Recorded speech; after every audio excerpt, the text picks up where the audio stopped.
देखिए, कल होने वाली जीएसटी काउंसिल की बैठक से कंज्यूमर्स को राहत की खबर मिल सकती है।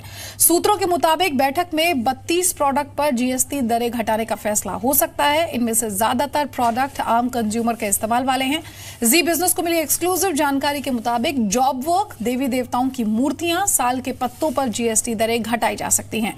सूत्रों का यह भी कहना है कि हैंडीक्राफ्ट, हैंडलूम आइटम को जीएसटी के 12% के स्लैब से हटाकर 5% के स्लैब में शामिल किया जा सकता है। हालांकि 28% स्लैब वाले प्रोडक्ट पर दरों में कटौती की संभावना कम है, क्योंकि इससे राजस्व के नुकसान की आशंका है। फिलहाल 28% स्लैब में सिर्फ 43 प्रोडक्ट रह गए हैं। वित्त राज्य मंत्री श्री प्रकाश शुक्ला ने इस बात के संकेत दिए कि कुछ उत्पादों को 28% के नीचे स्लैब में लाने पर फैसला हो सकता है।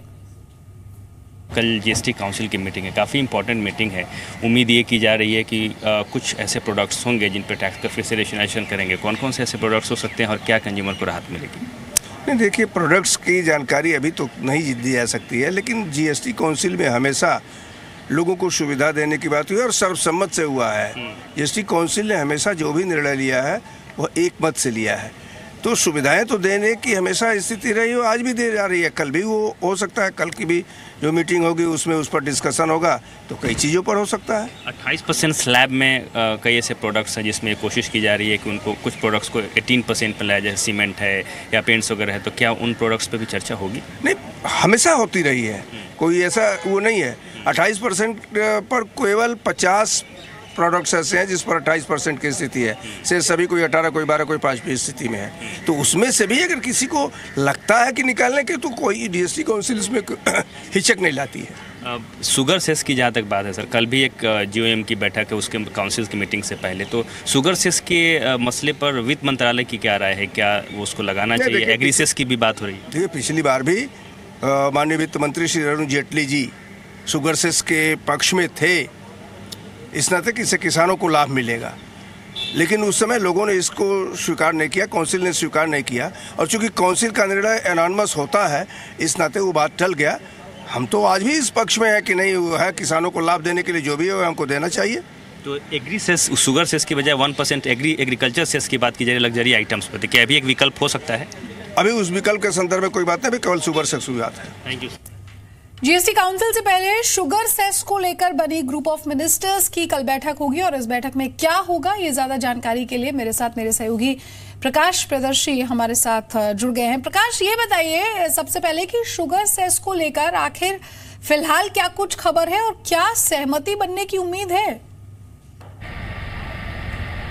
देखिए, कल जीएसटी काउंसिल की अहम बैठक है, और जैसा कि हमें सोर्सेस के हवाले से जानकारी मिल रही है कि बैठक से ठीक पहले जो ग्रुप ऑफ मिनिस्टर्स है शुगर सेस को लेकर जो बनी है, उसकी भी एक बैठक होगी, जिसमें इस बात पे सहमति बनाने की कोशिश होगी कि क्या शुगर सेस के मसले पे आखिर किस तरीके से आगे बढ़ा जाए। इस बैठक में जैसा कि हमें सोर्सेस के हवाले से जानकारी मिल रही है कि जो अटॉर्नी जनरल की रिपोर्ट है, खासकर शुगर सेस लगाने की जो कानूनी तरीके हैं, क्योंकि जीएसटी का जो प्रावधान है, ये उस प्रावधान में ये देखने के लिए अटॉर्नी जनरल की राय मांगी गई थी कि क्या जीएसटी के दायरे में किसी प्रोडक्ट के होने के बावजूद भी क्या उस पर सेस लगा सकते हैं। उसको लेकर अटॉर्नी जनरल की जो रिपोर्ट होगी, उस रिपोर्ट पर चर्चा होगी, और उसके बाद जो है आगे की रणनीति तय होगी। हालांकि ग्रुप ऑफ मिनिस्टर की जो पिछली बैठक हुई थी, उस बैठक में शुगर सेस को लेकर कोई सहमति नहीं बन पाई थी, क्योंकि कुछ विरोध भी आ रहे हैं। विरोध इस बात को लेकर आ रहे हैं कि शुगर जैसे जो इंपॉर्टेंट आइटम है, क्या उस पर सेस लगाना कितना जायज है। हालांकि ये भी जानकारी मिल रही है कि जीओएम जो है कुछ ऑल्टरनेटिव पे विचार कर रही है, मसलन ये कि शुगर सेस के बजाय क्या एग्रीकल्चर सेस के रूप एग्रीकल्चर जो लग्जरी आइटम्स हैं, लग्जरी आइटम पे क्या 1% सेस लगाया जा सकता है। तो ये ऐसे तमाम मसले हैं जिस पर चर्चा होगी। हालांकि वित्त मंत्रालय के सोर्सेस के हवाले से जानकारी मिल रही है कि पहले वित्त मंत्रालय ये चाहती थी कि शुगर सेस के मसले पे आगे बढ़ा जाए, लेकिन जीएसटी काउंसिल ने इस पे सहमति नहीं दी थी। अब ये देखने वाली बात होगी कि वित्त मंत्रालय की नई रणनीति क्या होती है। हालांकि जानकारी ये भी मिल रही है कि वित्त मंत्रालय जो है वो फिर से कोशिश करेगी कि शुगर सेस के मसले पे ही सहमति बने। हालांकि अगर ऐसा नहीं होता है तो वित्त मंत्रालय अपनी राय बदल सकती है और लग्जरी आइटम पे 1% सेस पे सहमति जता सकती है। अब बहुत कुछ इस बात पे निर्भर करेगा कि अटॉर्नी जनरल की राय क्या होती है और फिर क्या कोई कानूनी अड़चनें बीच में आती हैं। अगर नहीं आती हैं तो फिर उसके इस मसले पे आगे बढ़ा जाएगा। हालांकि ये भी राय मांगी जाएगी अटॉर्नी जनरल से कि क्या अगर सेस लगाने के मसले पे आगे बढ़ना अगर बढ़ा जाता है तो क्या इसके लिए कॉन्स्टिट्यूशनल अमेंडमेंट की जरूरत पड़ेगी। जो भी इनपुट होंगे उसके बाद इस मसले पे आगे बढ़ा जाएगा।